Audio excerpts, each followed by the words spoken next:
Ahora mismo.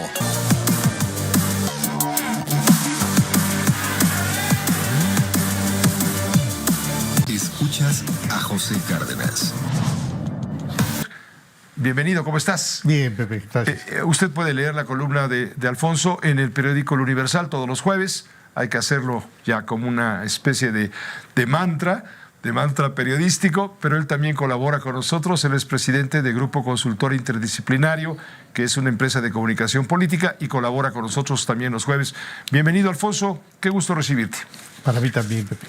Alfonso, se cumplen 30 años ya, en un par de días, de la muerte de Luis Donaldo Colosio, un hecho criminal, brutal, que cambió la historia política en muchos sentidos para el Partido Revolucionario Institucional y en general para la política en México. Sí, sin duda. Yo creo que los acontecimientos de ese 23 de marzo hay que inscribirlos necesariamente en el año 1994. Este año terrible, este año en donde México vivió en peligro y que empezó desde el primer minuto del año. Hay que recordar que en los primeros minutos de 1994 irrumpió el Ejército Zapatista de Liberación Nacional, que tenía la encomienda de refutar la modernidad de Carlos Salinas de Gortari. Si el presidente Salinas estaba concluyendo ya su mandato y lo concluía festivamente. Le había ido muy bien. Había sido una gestión extraordinaria. Tratado de libre comercio, tratado con Europa, sí. En fin, el desarrollo en México, solidaridad, programas sociales, estaba en los cuernos de la luna y además con todo el poder. Sí, y además, Pepe, creo que es interesante hacer una contrastación con el tiempo actual, porque Salinas llegó en una elección ensombrecida por el fraude electoral, ¿no? El famoso fraude. Él ganó legalmente, pero luchó por legitimar ese triunfo legal. Sí, lo que va a ocurrir en aquel momento, recuerdas, es la famosa caída del sistema, que generó enormes suspicacias.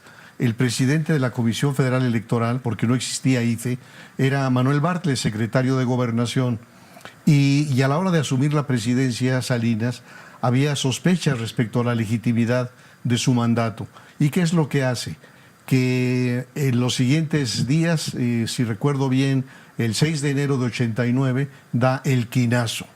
Y el quinazo significó el golpe de toma de posesión real de Salinas de Gortari, el encarcelamiento de toda la plana mayor del poderoso sindicato petrolero, incluyendo a la Quina, el líder moral de este sindicato. Y no fue todo. Después de eso, mandó a la cárcel a Eduardo Legorreta Chauvet, hermano de Agustín Legorreta, que en ese momento era el presidente del Consejo Coordinador Empresarial. Invitó al líder vitalicio de la vanguardia revolucionaria del magisterio, al profesor Carlos Jonquitud, a renunciar. Y es el momento también en donde encarcela a Miguel Ángel Félix Gallardo, el jefe de jefes, es decir, que era, digamos, el capo de narcotráfico más importante de México en ese tiempo. De tal manera que la forma en que Salinas de Gortari mandó el mensaje de quién manda aquí fue a través de esos golpes espectaculares. Y llega a final de su mandato en 94 con el inicio del Tratado de Libre Comercio. Y en ese momento es cuando irrumpen los zapatistas y le dicen: momento, México no ha alcanzado la modernidad porque las comunidades indígenas permanecen en el abandono, en el oprobio, en la discriminación. Y ese va a ser el primer, digamos, momento perturbador de 94. Pero desde luego el otro momento dramático es 23 de marzo, el asesinato de Luis Donaldo Colosio. En septiembre, el asesinato de José Francisco Ruiz Massieu, y en ese año también los secuestros de Alfredo Harpelún, de Ángel Lozada, de Grupo Gigante. Entonces, el asesinato de Colosio me parece que en los momentos actuales de una competencia electoral como la de hace 30 años, nos dice algo interesante, que es que aun cuando el presidente de la República, instalado en la condición de gran elector, tiene un diseño para su sucesión, lo tenía Salinas, hay un acontecimiento inesperado, azaroso, dramático, que cambia totalmente el tablero.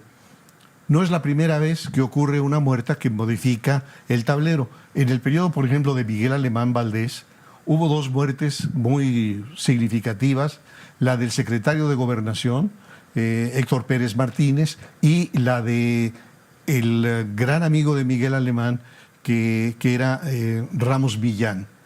Cualquiera de los dos hubiera sido su sucesor, pero la muerte modificó el diseño. Bueno, en el caso de Salinas de Gortari, lo interesante es que este hombre tan astuto no llegó a considerar la posibilidad de un plan B.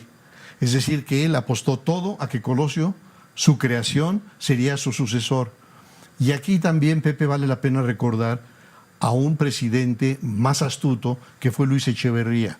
Cuando Luis Echeverría destapa a José López Portillo, al propio tiempo hace un ajuste en su gabinete y salen del gabinete Porfirio Muñoz Ledo, Augusto Gómez Villanueva y Hugo Cervantes del Río. Y salen Porfirio para ser presidente nacional del PRI, Augusto para ser secretario general del PRI y Hugo Cervantes del Río para ser presidente del PRI en el Distrito Federal. ¿Y esto qué significa en términos de sucesión? Que si le hubiera pasado algo a José López Portillo, habría 3 suplentes en la lista.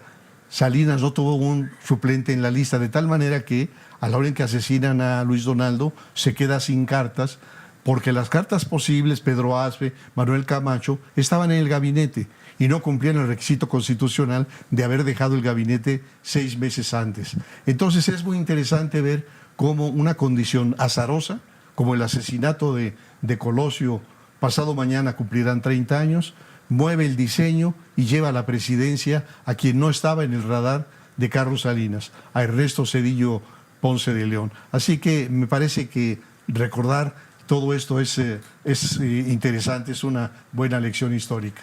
Pero por supuesto que sí, y así lo reconocemos. Gracias por estar con nosotros como siempre los jueves. El maestro Alfonso Zárate, los usos del poder. En instantes regresa José Cárdenas.